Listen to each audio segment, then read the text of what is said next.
जीवन क्रांति के सूत्र इस चर्चा का तीसरा सूत्र आज आपसे बात करेंगे।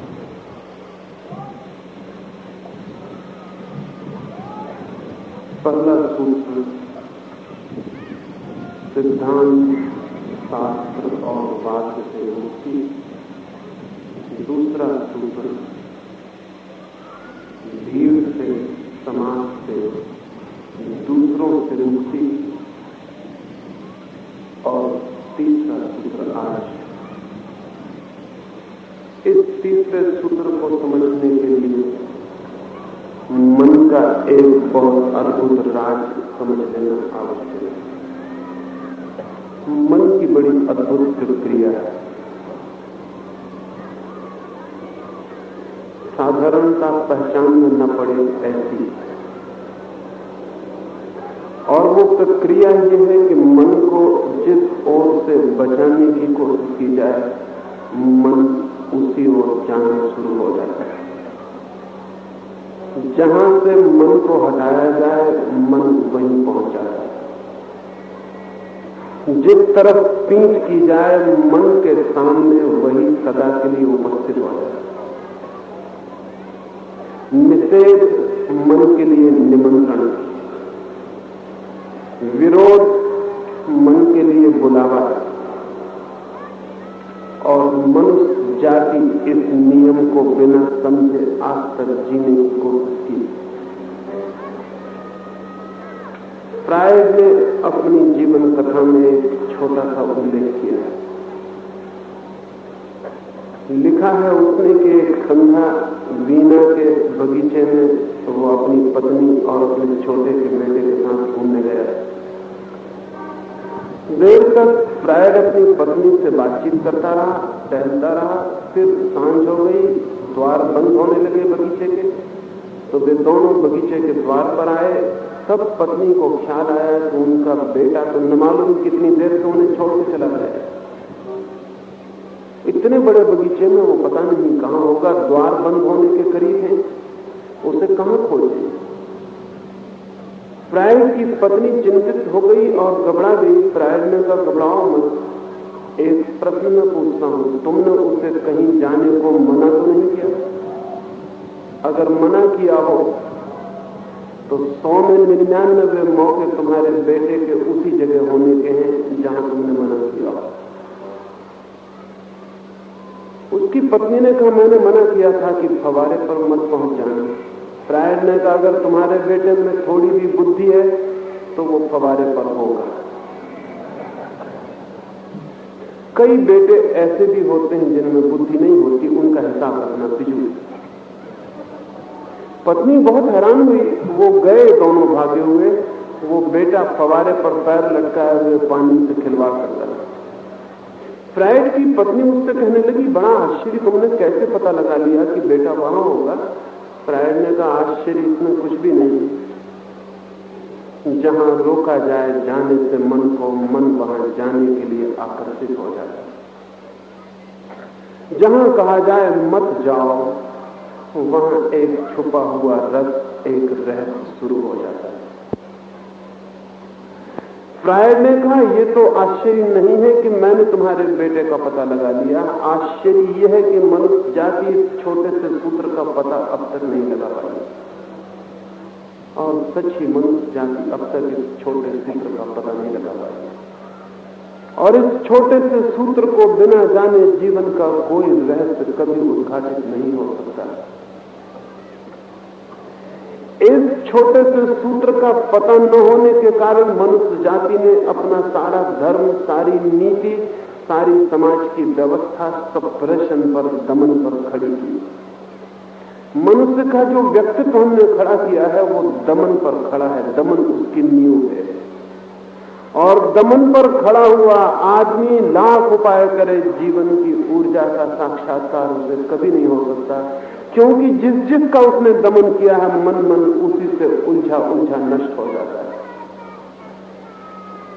थोड़ा सा प्रयोग करें और पता चल जाएगा। किसी बात से मन को बचाने की कोशिश करें और पाएंगे मन उसी बात के आसपास घूमने लगा। किसी विचार को भूलने की कोशिश करें और वही भूलने की कोशिश उस बात को स्मरण करने का आधार बन जाए। किसी तत्व को, किसी विचार को, किसी स्मृति को, किसी इमेज को, किसी प्रतिमा को मन से निकालने की कोशिश करें और मन के मंदिर में वही प्रतिमा विराजमान हो जाए। लड़े और देखें और पाएंगे कि जिससे लड़ेंगे उसी से हार जाएंगे, जिससे भागेंगे वही पीछा करेगा, जैसे छाया पीछा करती है। भागते चले जाएं और छाया उतनी ही तेजी से पीछा करती है।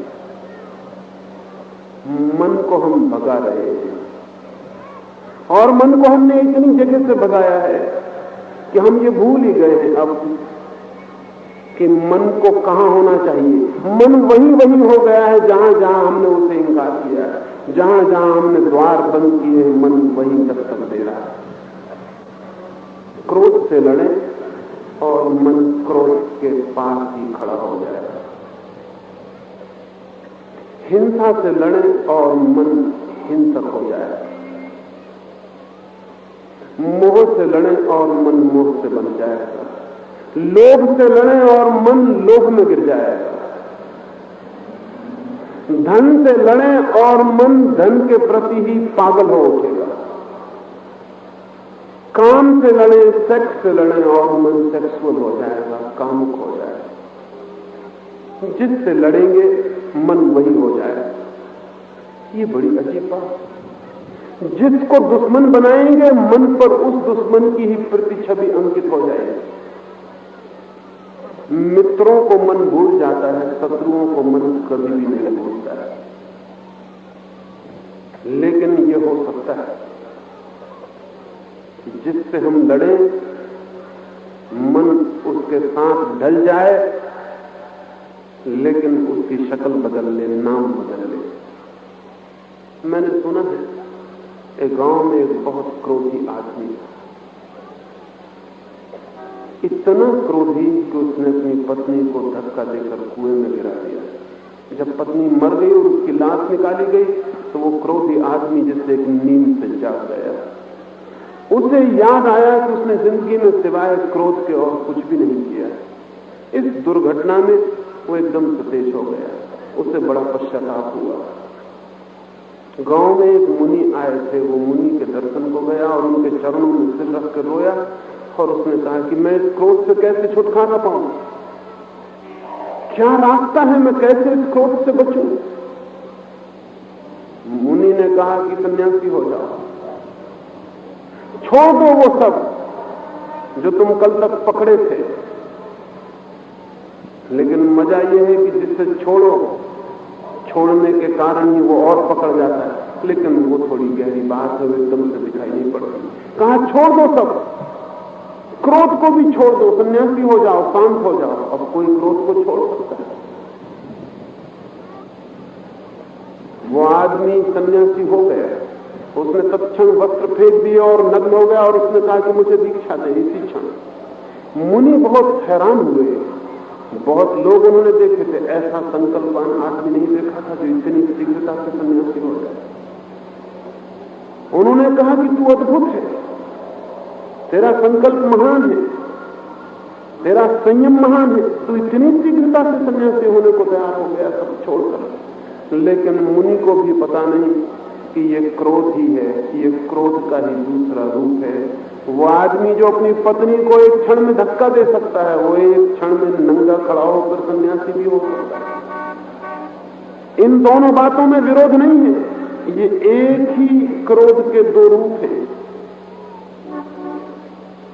मुनि बहुत प्रभावित हुए थे, उन्होंने उसे दीक्षा दे दी और उसका नाम रख दिया शांतिनाथ। वो मुनि शांतिनाथ हो गया। और भी शिष्य थे मुनि के, लेकिन उस मुनि शांतिनाथ का मुकाबला करना बहुत मुश्किल था, क्योंकि उतना क्रोधी उनमें कोई भी नहीं था। दूसरे दिन में एक बार भोजन करते तो शांतिनाथ 2-2 दिन तक भोजन नहीं करते। क्रोधी आदमी कुछ भी कर सकता है। दूसरे सीधे रास्ते पर चलते थे तो मुनि शांतिनाथ उल्टे कांटों भरे रास्ते पर चलते थे। दूसरे छाया में बैठते थे तो मुनि शांतिनाथ धूप में खड़े रहते थे। सूख गया शरीर, क्रस हो गया, काला पड़ गया, पैर में घाव पड़ गए, लेकिन मुनि की कीर्ति फैलनी शुरू हो गई कि मुनि महान तपस्वी। वो सब क्रोध ही था जो स्वयं पर लौट आया था। वो क्रोध था जो दूसरों पर प्रकट होता रहा था, अब वो अपने पर ही प्रकट हो रहा था। 100 में से 99 तपस्वी स्वयं पर लौटे हुए क्रोध का परिणाम होते हैं। दूसरों को सताने की चेष्टा रूपांतरित होकर खुद को सताने की चेष्टा भी बन सकती है। असल में सताने की इच्छा असली सवाल है, किसको सताने का ये बड़ा सवाल नहीं है। दूसरों को भी सताया जा सकता है, खुद को भी सताया जा सकता है। सताने में मजा, क्रोधी आदमी का रस। अब उसने दूसरों को सताना बंद कर दिया था क्योंकि दूसरे तो थे ही नहीं। अब तो वही था, अपने को ही सता रहा। और पहली बार एक नई घटना घटी थी। दूसरों को सताने में लोग अपमान करते थे, खुद को सताने में लोग सम्मान करने लगे। लोग कहते थे महातपस्वी। मुनि की कीर्ति फैलती गई। जितनी कीर्ति फैलती गई, मुनि अपने को उतना ही टॉर्चर, उतना ही अपने साथ दुष्टता करते चले गए। जितनी उन्होंने दुष्टता की उतना यश, उतना सम्मान। 2-4 वर्षों में ही गुरु से भी ज्यादा उनकी प्रतिष्ठा हो गई। फिर वे देश की राजधानी में आए। मुनियों को देश की राजधानी में जाना बहुत जरूरी रहता है।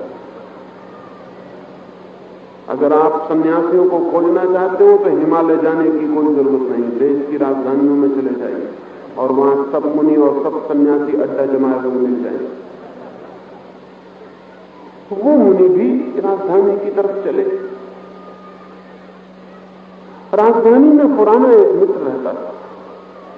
उसे खबर मिली, वो बहुत हैरान हुआ कि जो आदमी इतना क्रोधी था वो शांतिनाथ हो गया। चमत्कार है, जाऊं दर्शन करूं। वो मित्र दर्शन करने आया। मुनि अपने तख्त पर सवार थे, देख लिया, मित्र को पहचान भी गए। लेकिन जो लोग भी तख्त पर सवार हो जाते हैं वो कभी किसी को आसानी से नहीं पहचानते। फिर पुराने दिनों के साथी को पहचानना ठीक भी न था। उससे हम भी कभी इसी जैसे रहे, इसका पता चलता है। देख लिया, पहचाने नहीं। मित्र भी समझ गया कि पहचान तो लिया है, लेकिन फिर भी पहचान नहीं रहे। आदमी ऊपर चढ़ता ही इसलिए है कि जो पीछे छूट जाए उनको पहचाने ना। और जब बहुत लोग उसको पहचानने लगते हैं तो वो सबको पहचानना बंद कर देता है।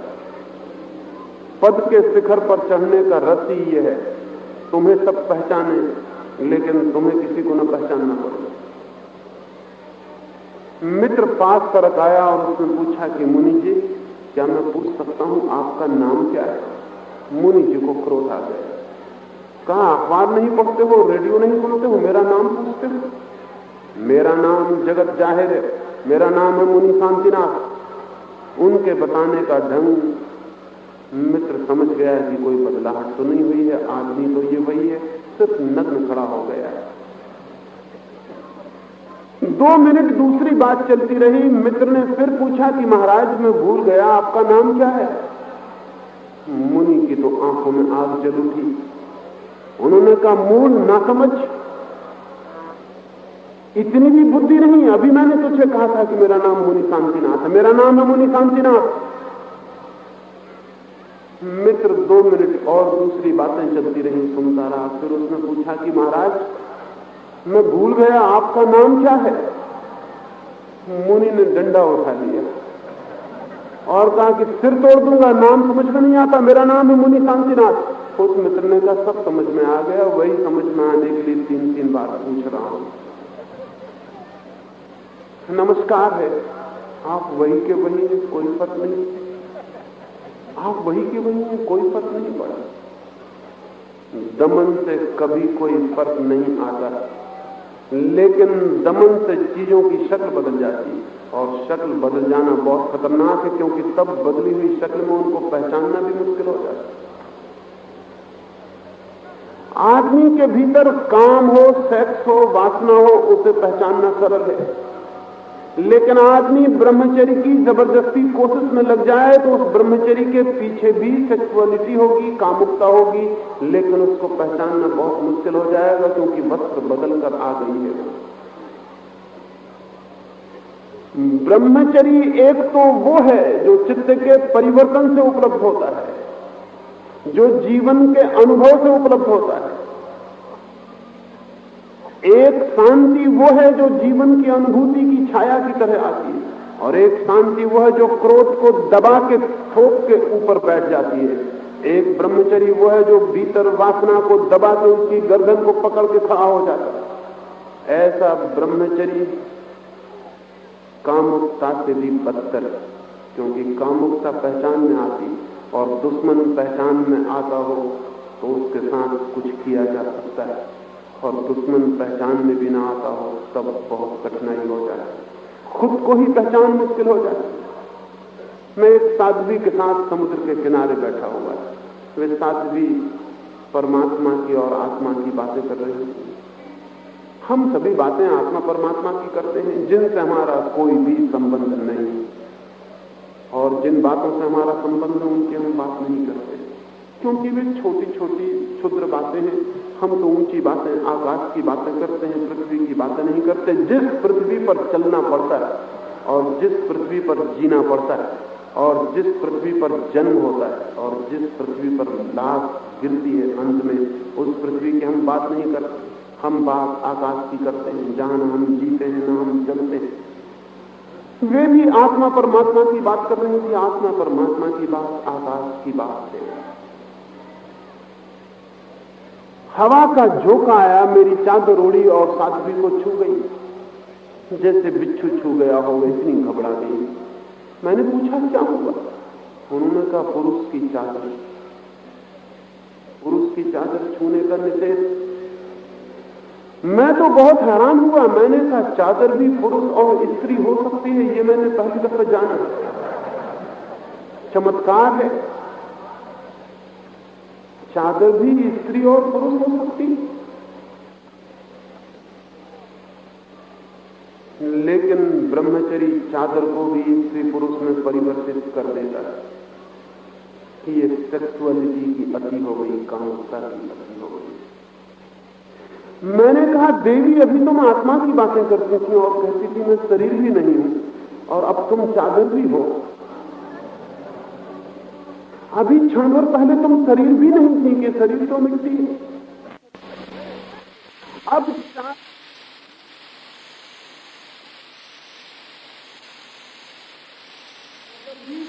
सिंबल बन गई, अब वो भी प्रतीक बन गई। सागर की हवाओं को क्या पता कि चादर भी पुरुष की होती, अन्यथा सागर की हवाएं कुछ नियम, कोई नीति का ध्यान रखती। गलती हो गई सागर की हवाओं से। वे कहने लगी कि पश्चाताप प्रायश्चित करना पड़ता है, उपवास करना पड़ेगा। मैंने उनसे कहा करो उपवास जितना करना हो, लेकिन चादर के संपर्क से भी जिसे पुरुष का भाव पैदा होता हो, उसका चित्र ब्रह्मचर्य को कभी उपलब्ध नहीं हो। लेकिन नहीं, हम इसी तरह के ब्रह्मचर्य को पकड़े रहते हैं, इसी तरह का आलोक, इसी तरह का त्याग, इसी तरह की नैतिकता, इसी तरह का धर्म सब जीता।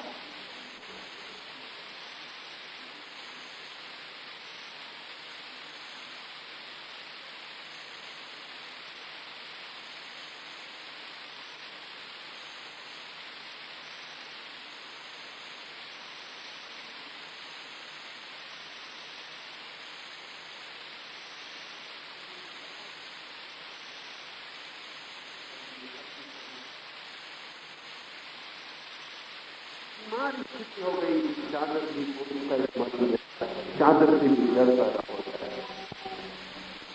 ब्रह्मचर्य हो तो पुरुष की क्या डर है? पुरुष और स्त्री मिट गए। जिस ब्रह्मचर्य में पुरुष और स्त्री न मिट गए हैं वो ब्रह्मचर्य नहीं। बुद्ध एक जंगल में कुछ दिनों के लिए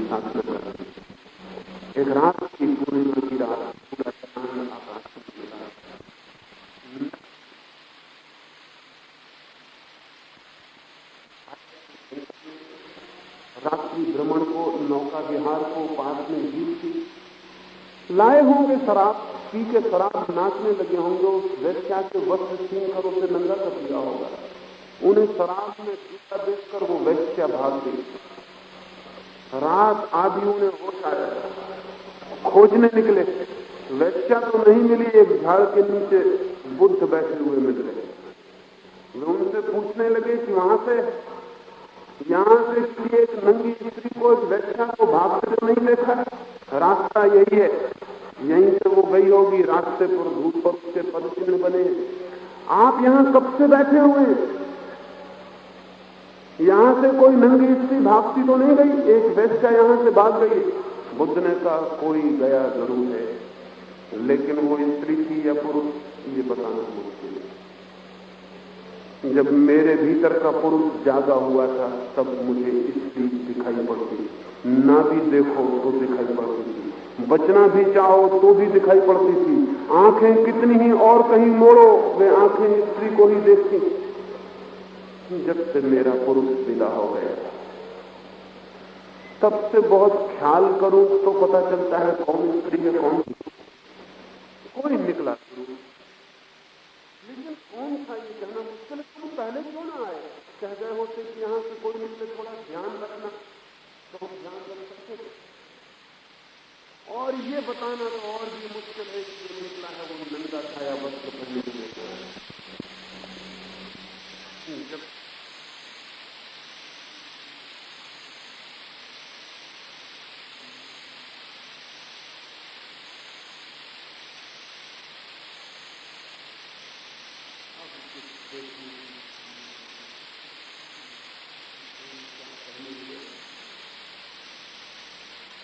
दूसरे में हमें वही दिखाई पड़ता है जो हमने होता है, दूसरे में हमें वो नहीं दिखाई पड़ता जो हमने ना हो। बहुत मुश्किल है। हर दूसरा आदमी दर्पण की तरह काम करता है, उसमें हमें दिखाई पड़ते हैं। बुद्ध ने कहने लगे, अब तो मुझे याद नहीं आता, क्योंकि किसी को नंगा देखने की कोई कामना नहीं है, इसलिए पता नहीं कि वो कपड़े पहने की या नहीं पहने की। लेकिन तुम उसकी चिंता में पड़े, चिंता न करें। हम उसे लाए थे आमोद प्रमोद के लिए, आनंद के लिए, और वो भाग गई। हम उसे खोज रहे हैं।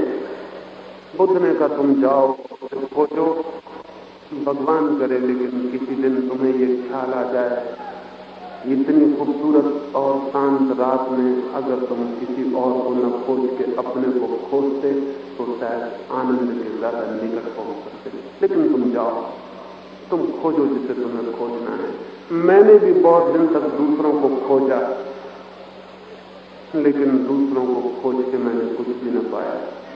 और जब से अपने को खोजा है तब से वो सब पा लिया है जिसे पाने की कोई भी कामना हो सकती।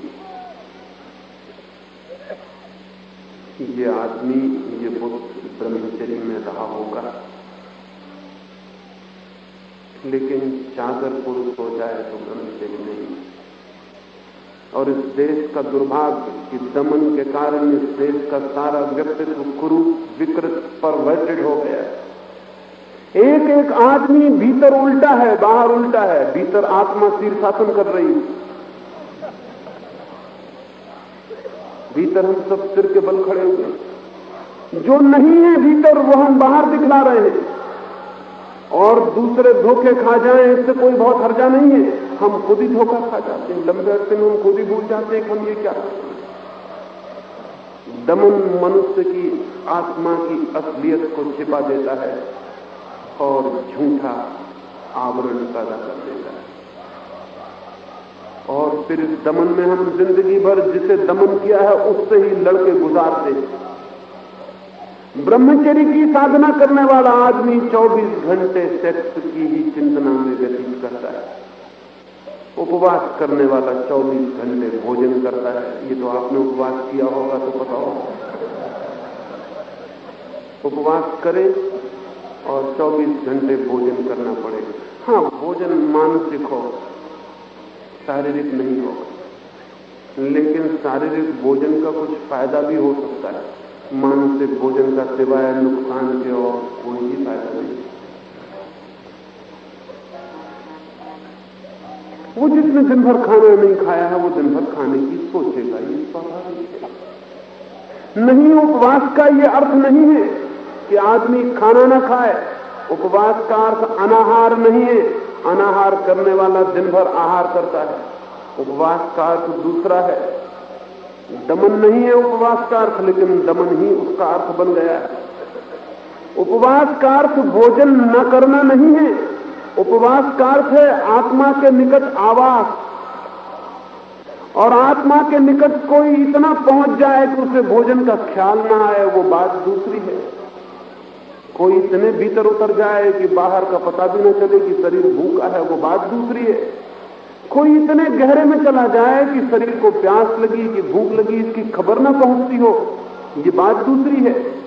लेकिन कोई भोजन नहीं खाऊंगा ऐसा संकल्प करके बैठ जाए तो दिन भर उसे भोजन करना पड़ता है, वो उपवास नहीं। दमन धोखा पैदा करता है।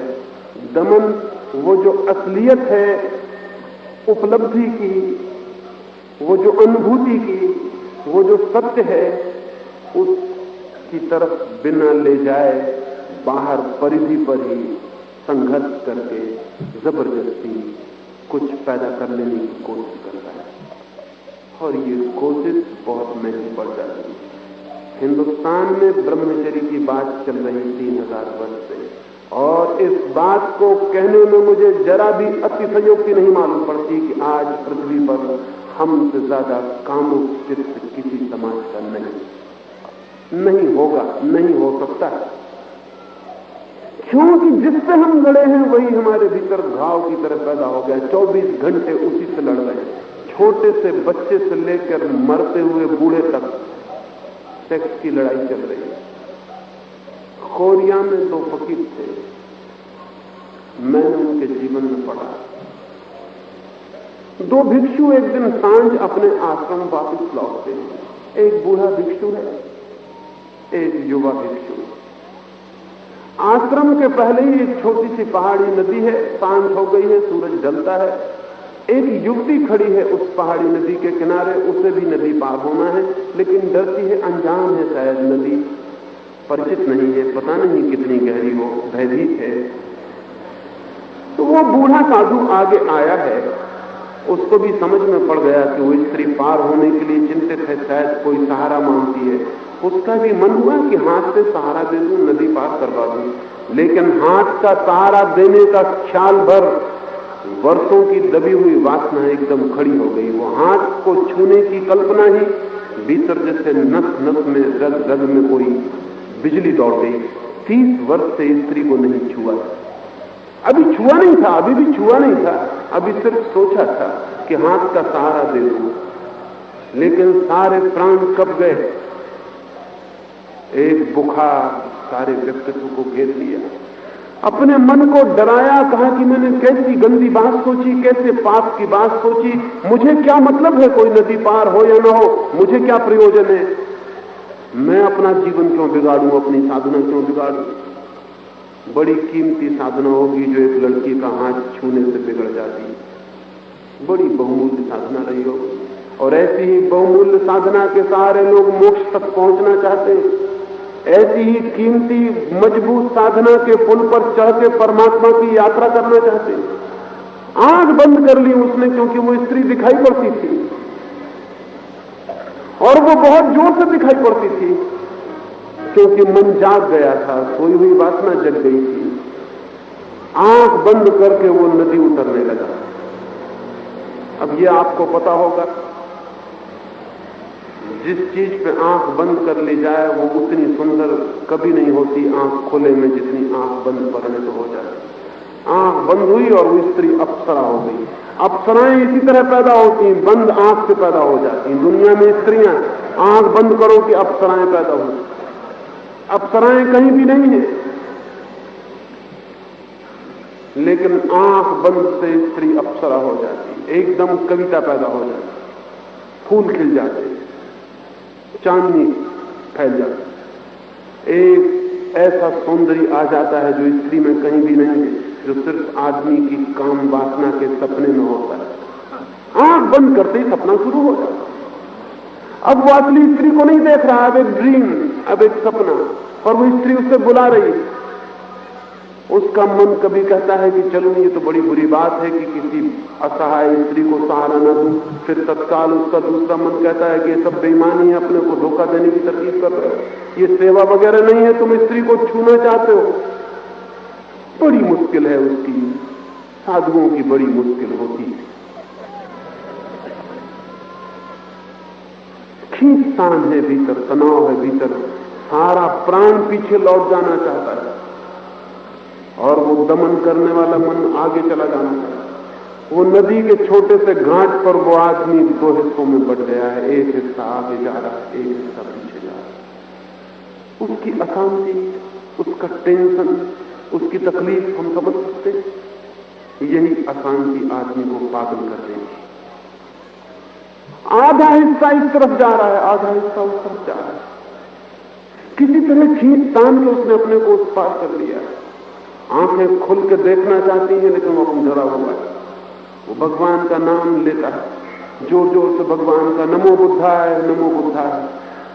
भगवान का नाम आदमी जब भी जोर जोर से ले तब समझ लेना कि भीतर कुछ गड़बड़ है। उसको दबाने के लिए आदमी जोर जोर से नाम लेता है। आदमी को ठंड लग रही हो, नदी में नहाते वक्त कहता है सीताराम सीताराम। वो ठंड जो लग रही है, बेचारे सीताराम को क्यों तकलीफ दे रहे हो? उस ठंड को भुलाने की कोशिश कर रहे हो। अंधेरी गली में आदमी जाता है और कहता अल्लाह ईश्वर तेरे नाम। वो अंधेरे की घबराहट को भुलाना चाह रहे हो। जो आदमी परमात्मा के निकट जाता है वो चिल्लपो नहीं करता भगवान के नाम की, वो चुप हो जाता। जितने चिल्लकों शोरगुल मचाने वाले लोग हैं, समझ लेना कि भीतर कुछ और चल रहा है। भीतर काम चल रहा है, ऊपर राम का नाम चल रहा है। वो भीतर औरत खींच रही है और वो किसी तरह भगवान का सहारा लेके आगे बढ़ा जा रहा है कि कहीं ऐसा ना हो कि औरत मजबूत हो जाए और खींच ही ले। उस स्त्री को बेचारी को पता भी नहीं है कि साधु किस मुसीबत में पड़ गया है। वो अपने रास्ते पे खड़ी, तभी उस साधु को ख्याल आया कि पीछे उसका जवान साथी भी आ रहा है। लौट के उसने देखा कि उसको सचेत कर दे कि वो भी कहीं इसी दया करने की भूत में न पड़ जाए जिसमें मैं पड़ गया हूं। लेकिन लौट के देखा तो भूत तो हो चुकी है। वो जवान आदमी उस औरत को कंधे के लिए नदी पार कर रहा है। आग लग गई उस बूढ़े साधु को। न मालूम कैसा कैसा मन होने लगा। कई बार होने लगा कि मैं उसकी जगह कंधा लगाया होता। फिर छिड़का उसने कि क्या पागलपन की बात, मैं और उस औरत को कंधे पे ले सकता हूं? 30 साल की साधना नष्ट करूंगा? गंदगी का ढेर है औरत का शरीर, तो उसको कंधे पे लूंगा? नरक का द्वार है ये औरत, इसको कंधे पे लूंगा? लेकिन वो दूसरा युवक लिए चला आ रहा। आग जल गई कि आज जाके गुरु को कहूंगा कि ये युवक भ्रष्ट हो गया, पतित हो गया, ऐसे निकालो आश्रम के बाहर। फिर उस युवक ने आंसू उस स्त्री को किनारे पर छोड़ दिया होगा। फिर वो चल पड़ा। फिर वो दोनों चलते रहे मील भर तक। बूढ़े ने कोई बात न की। जब वे आश्रम के द्वार पर प्रविष्ट हो रहे थे तो उस बूढ़े ने सीढ़ी पर खड़े होकर कहा कि याद रखो, मैं जाके गुरु को कहूंगा तुम पतित हो चुके हो, तुमने उस स्त्री को कंधे पर क्यों उठाया? वो आदमी एकदम से चौंका। उस युवक ने कहा स्त्री, उसको मैंने उठाया था और छोड़ भी आया,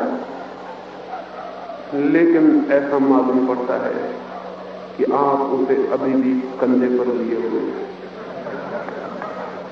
उस युवक ने कहा sir, you are still carrying her on your shoulder. आप अभी भी ढो रहे हो उसे कंधे पर। मैं तो उसे उतार भी आया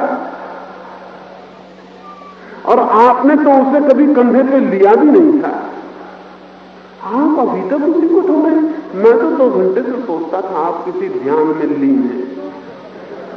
मुझे ये खबर भी ना थी कि आप वही ध्यान कर रहे हैं, वही नदी का किनारा, वही स्त्री को नदी का पार कराना। ये तो मैंने कहानी सुनी, अभी ऐसी कहानी ठीक मेरे साथ हो गई दिल्ली में। वो आपने अखबार में जरूर पढ़ ली हो। एक महिला आई और मेरे साथ ठहर गई। उसने मुझसे पूछा कि मैं यहां ठहर जाऊं आपके पास? मैंने कहा बिल्कुल ठहर जाओ। मुझे पता नहीं था कि मनु भाई पटेल को बड़ी तकलीफ हो जाएगी इस बात।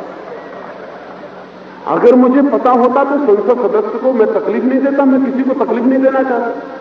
कहता कि देवी तुम्हारे ठहरने से मुझे तकलीफ नहीं, लेकिन मनु भाई पटेल को, बड़ोदरा वालों को, उनको तकलीफ हो जाएगी और किसी को तकलीफ देना अच्छा नहीं।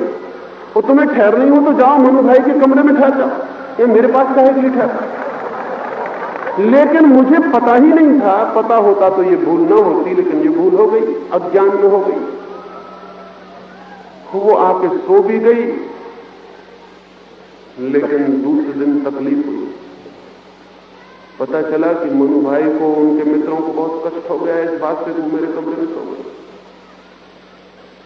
मैं तो हैरान हुआ, वो कमरे में मेरे सोई, तकलीफ उनको हो गई।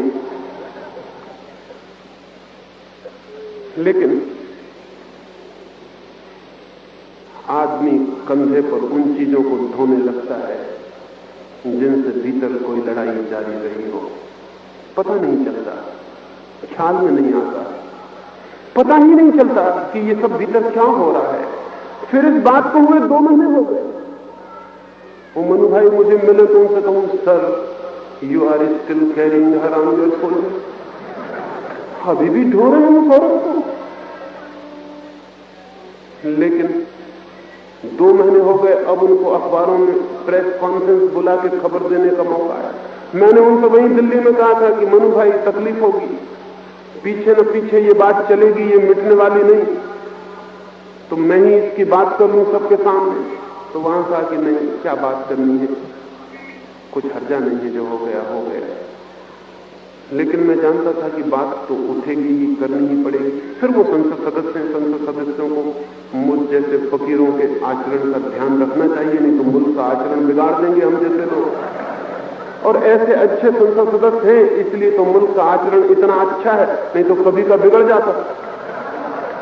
धन्य भाग है हमारे मुल्क का आचरण कितना अच्छा है, अच्छे संसद सदस्यों के कारण, जो पता लगाते हैं कि किसके कमरे में कौन सो रहा का हिसाब रखते हैं। ये लोक सेवक है, लोक सेवक होना चाहिए। मैं तो जैसे मुझे खबर मिली, मैंने कहा कि इस बार इलेक्शन के वक्त अगर मुझे वक्त मिला तो जाऊंगा बड़ौदा में, लोगों से कहूंगा कि मनु भाई को ही वोट देना। इस तरह के लोगों की वजह से देश का चरित्र ऊंचा है, नहीं तो सब खराब हो जाए। लेकिन ये दिमाग कहां से पैदा होता है, ये दिमाग कहां से आता है, भीतर क्या छिपा हुआ है? वो भीतर है दमन की लंबी परंपरा। ये एक आदमी का सवाल नहीं, ये हमारी पूरी जाति संस्कार का सवाल है। ये कोई मनु भाई का सवाल नहीं, वो तो प्रतिनिधि हैं हमारे और आपके, हमारी सब बीमारियों के प्रतिनिधि हैं हमारे सब प्रतिनिधि। तो जो हमारे भीतर छिपा है, हमारे भीतर क्या छिपा है?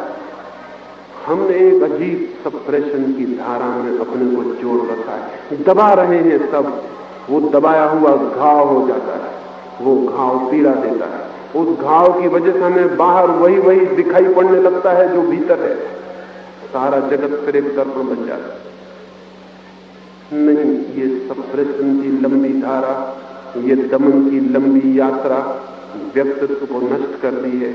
इसने जीवन के सारे स्रोतों को पॉइजन से भर दिया, जहर से भर दिया। जीवन के सारे स्रोत विकृत और कुरूप हो गए। इसलिए तीसरा सूत्र आज आपसे कहना चाहता हूं, दमन से बचना अगर जीवन को और सत्य को जानना हो, और कभी प्रभु के परमात्मा के द्वार पर दस्तक देनी हो, तो दमन वाला चित्त वहां तक कभी नहीं पहुंचता। वो वहीं रुक जाता है जहां दमन करता है। जिसका दमन करता है वहीं ठहर जाता है, और उसको वहीं ठहरना पड़ता है, क्योंकि जरा ही हटा कि दमन उखड़ जाएगा और जिसको दबाया है वो प्रकट होना शुरू हो जाएगा। अगर आपने एक आदमी की छाती पे आप सवार हो गए, तो फिर आप उसको छोड़ के नहीं जा सकते, क्योंकि छोड़ के आप गए तो वो फिर निकल के आपके ऊपर हमला करेगा। तो अगर किसी आदमी की छाती पे आप सवार हो गए, तो आप समझना कि जितना वो आपसे बंध गया, उससे भी ज्यादा आप उससे बंध गए, क्योंकि आप छोड़ के नहीं हट सकते। तो मनुष्य जिन चीजों को दबा लेता है, उन्हीं के साथ बंध जाता है, उनसे छोड़ के हट नहीं सकता और कहीं नहीं जा सकता। इसलिए दमन से अत्यंत साधक को सावधान होने। दमन पैदा करेगा पागलपन, विक्षिप्तता, इंसेनिटी। जितने मनोचिकित्सक हैं उनसे पूछे वो क्या कहते हैं। वो ये कहते हैं कि सारी दुनिया पागल हो जा रही है दमन के कारण। पागल खानों में 100 आदमी बंद हैं, उनमें 98 आदमी दमन के कारण बंद हैं। जिन्होंने भी जोर से दबा लिया है उन्होंने एक विस्फोट की आग को भीतर रख लिया है। वो विस्फोट फूटना चाहता है। वो सारे व्यक्तित्व को किसी दिन तोड़ देता है, किसी दिन खंड खंड बिखेर देता है सारे मकान को। आदमी बिखर के टूट के खड़ा हो जाता है। इसलिए जितना आदमी स्तब्ध होता चला जा रहा है उतना ही पागल होता जा रहा है, क्योंकि सभ्यता का सूत्र दमन नहीं। स्वभाव को अगर जानना है तो दमन से नहीं जाना जा सकता है। लेकिन आप कहेंगे अगर हम दमन नहीं करेंगे तब तो आदमी पशु हो जाएगा, तब तो क्रोध आए तो क्रोध करना चाहिए आप ये कहते हैं, वासना आए तो वासना भोगनी चाहिए आप ये कहते हैं, आप लोगों को वासना में डूब जाने के लिए कहते हैं। बिल्कुल नहीं, जरा भी नहीं कहता हूं। दमन से बचने को कह रहा हूं, अभी भोग करने को नहीं कह रहा हूं। अभी एक सूत्र समझ लें, कल हम दूसरे सूत्र की बात करेंगे। दमन से बचने का अर्थ भोग में कूद जाना नहीं है। अनिवार्य रूपेण वही एक दूसरा अल्टरनेटिव नहीं है, और विकल्प भी हैं। उन विकल्प की हम बात करेंगे। इसलिए जल्दी से ये नतीजा लेके घर मत लौट जाना। मेरी बातों में जल्दी नतीजा नहीं लेना चाहिए, नहीं तो बड़ी मुश्किल हो जाती है। दमन नहीं, खुद के व्यक्तित्व से संघर्ष नहीं, खुद के व्यक्तित्व से द्वंद्व नहीं, क्योंकि खुद के व्यक्तित्व से द्वंद्व का अर्थ है जैसे मैं अपने दोनों हाथों को लड़ाने लगूं। कौन जीतेगा, कौन हारेगा? दोनों हाथ मेरे हैं, दोनों हाथों के पीछे लड़ने वाली शक्ति मेरी है, दोनों हाथों के पीछे मैं हूं। कौन जीतेगा? कोई नहीं जीत सकता। लेकिन दोनों हाथों की लड़ाई में जीतेगा कोई भी नहीं, क्योंकि जीतने वाले दो हैं ही नहीं।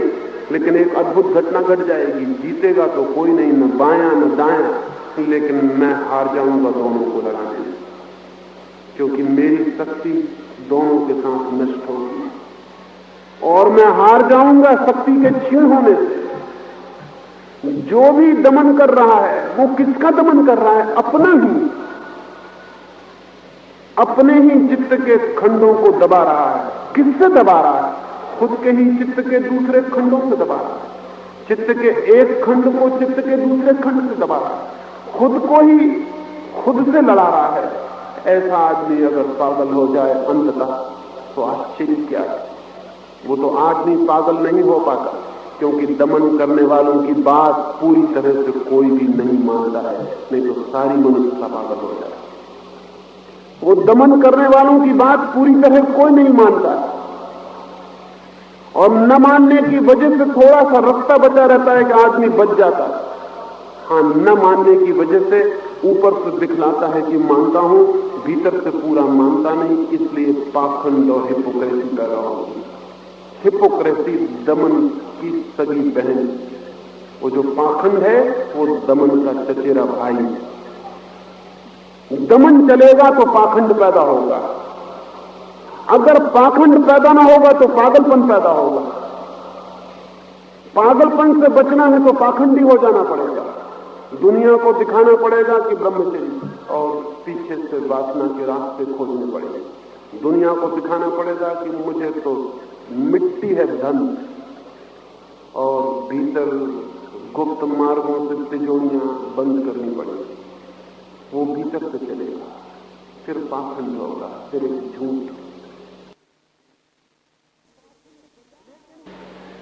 लेकिन ये पाखंड बचा रहा है आदमी को, नहीं तो आदमी पागल हो जाए। अगर सीधा साधा आदमी दमन के चक्कर में पड़ जाए तो पागल हो जाए। ये साधु सन्यासी बहुत बड़े अंश में पागल होते देखे जाते हैं। उसका कारण आप समझते हैं? लोग समझते हैं कि भगवान का उन्माद छा गया, भगवान के लिए दीवाने हो गए।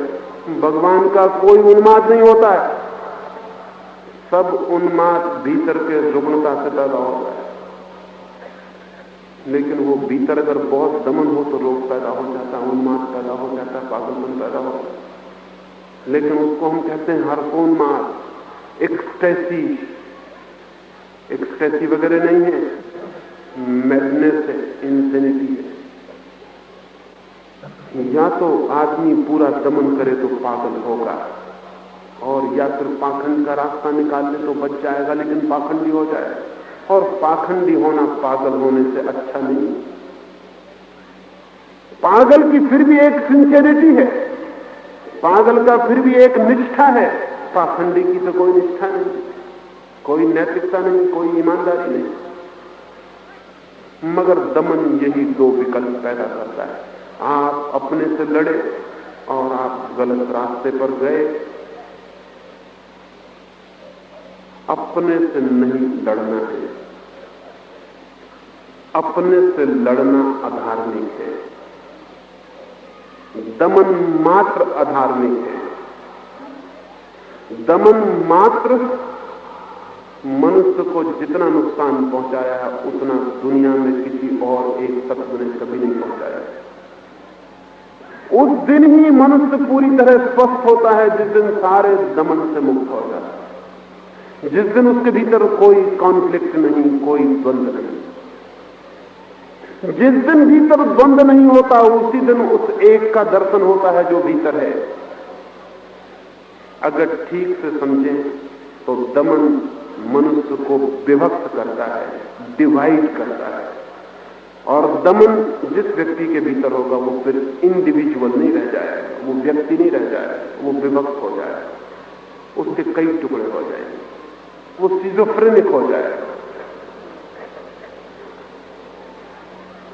दमन न होगा व्यक्ति में तो योग की स्थिति उपलब्ध होगी। योग का अर्थ है जोड़, योग का अर्थ है इंटीग्रेशन, योग का अर्थ है एक। लेकिन एक कौन हो सकता है?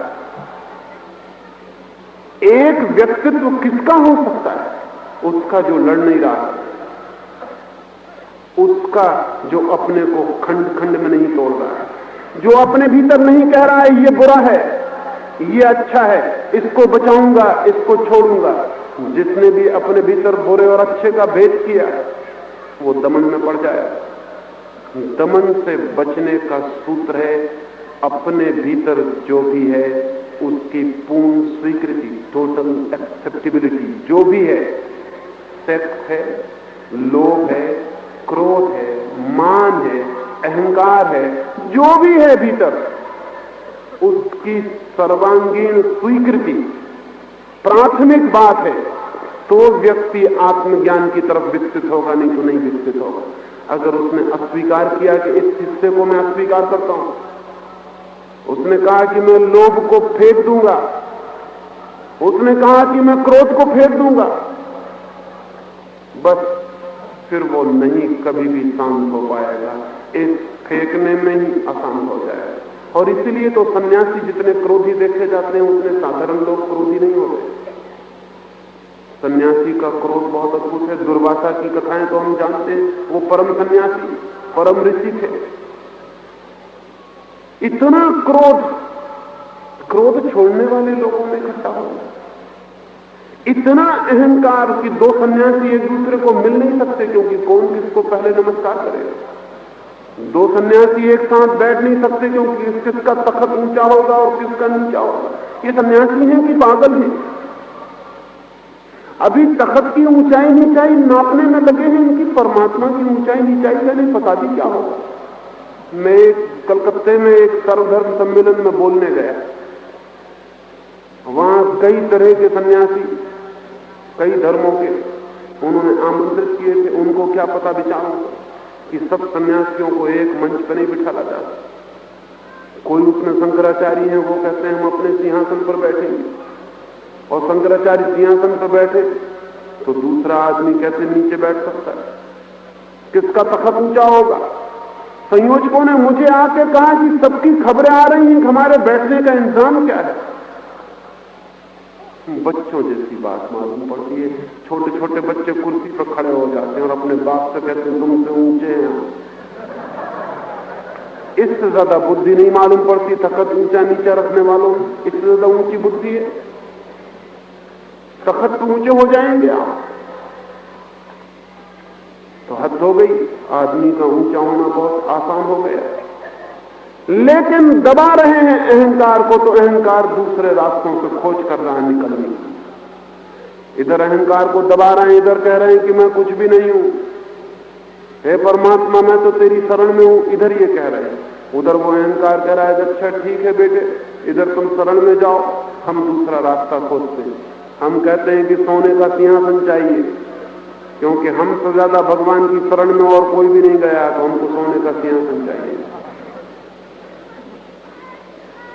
इधर कि मैं कुछ भी नहीं हूं, आदमी तो कुछ भी नहीं है, सब संसार माया है। और उधर अगर जगत गुरु न लिखो आगे तो नाराज हो जाती तबीयत कि मुझे जगत गुरु नहीं लिखा।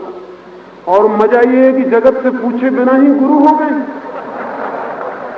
जगत से भी तो पूछ लिया होता, ये जगत बहुत बड़ा है।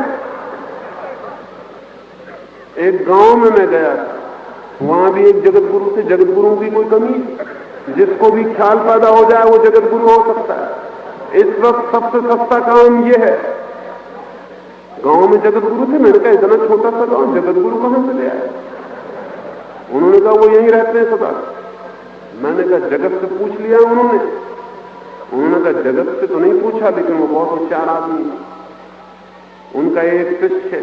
मैंने कहा और कितने? उन्होंने कहा बस एक ही है, लेकिन उसका नाम उन्होंने जगत रख लिया है, तो वो जगत गुरु हो गए। बिल्कुल ठीक बात है। अब और कोई कमी ना रही। लीगली, कॉन्स्टिट्यूशनली अदालत में मुकदमा नहीं चला सकते इस आदमी को, ये जगत गुरु है।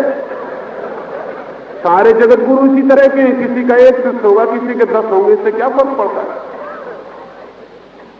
लेकिन इधर कहते हैं कि नहीं, कुछ आदमी तो माया है, असली तो ब्रह्म है, एक ही ब्रह्म है।